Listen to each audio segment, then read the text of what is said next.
Maria Bochkareva, a pioneering figure in the annals of military history, led the first Russian Women's Battalion of Death during World War I. This groundbreaking unit, formed during a time of social and political upheaval, challenged traditional gender roles and contributed significantly to the war effort. This article explores the remarkable story of Maria Bochkareva and the women who served in the first Russian Women's Battalion of Death. Background and early life. Maria Bochkareva was born in 1889 into a peasant family in Siberia. Her early life was marked by hardship and adversity, and she experienced domestic abuse at the hands of her husband. Determined to escape her circumstances, Bochkareva enlisted in the Russian army in 1914, adopting male attire to conceal her identity. Military service and decorations. Bochkareva's dedication and bravery on the Eastern Front earned her several military decorations, including the Cross of St. George. Despite her accomplishments, she recognized the need for reform within the Russian military and sought to address issues of discipline,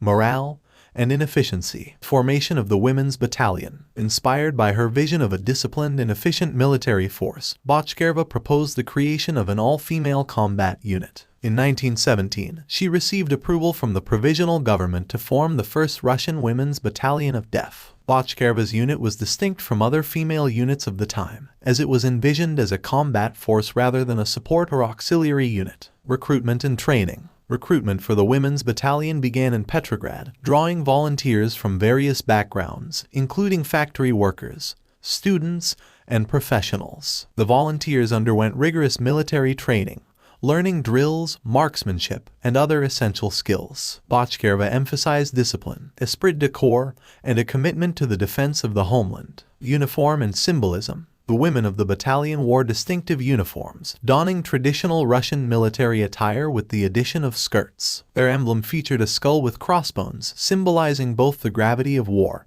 and their dedication to death before dishonor. The battalion adopted the motto for the motherland, for freedom, and for equality. Frontline action. In June 1917, the first Russian Women's Battalion of Death was deployed to the Eastern Front. The women faced skepticism and prejudice from their male counterparts, but their actions on the battlefield earned respect. They participated in offensives, held positions under enemy fire, and demonstrated courage and resilience. Challenges and controversies. The Women's Battalion faced challenges, including shortages of equipment and inadequate support. Additionally, conservative elements within Russian society criticized the unit, arguing that women did not belong on the front lines. Bochkareva herself faced opposition from both traditionalists and radicals. Legacy and political turmoil. The Women's Battalion's legacy was entwined with the broader political upheavals in Russia. As the October Revolution unfolded, the fate of the battalion became uncertain. Bochkareva, a staunch supporter of the provisional government, found herself at odds with the Bolsheviks. After a failed attempt to rally anti-Bolshevik forces, she was captured and faced execution,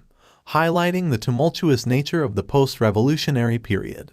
Maria Bochkareva and the first Russian Women's Battalion of Death left an indelible mark on the history of women in the military during World War I. Their courage, dedication, and willingness to challenge gender norms paved the way for future generations of women in the armed forces. The story of Bochkareva and her battalion stands as a testament to the transformative power of individuals who, against societal norms, strive to make history and impact the course of events.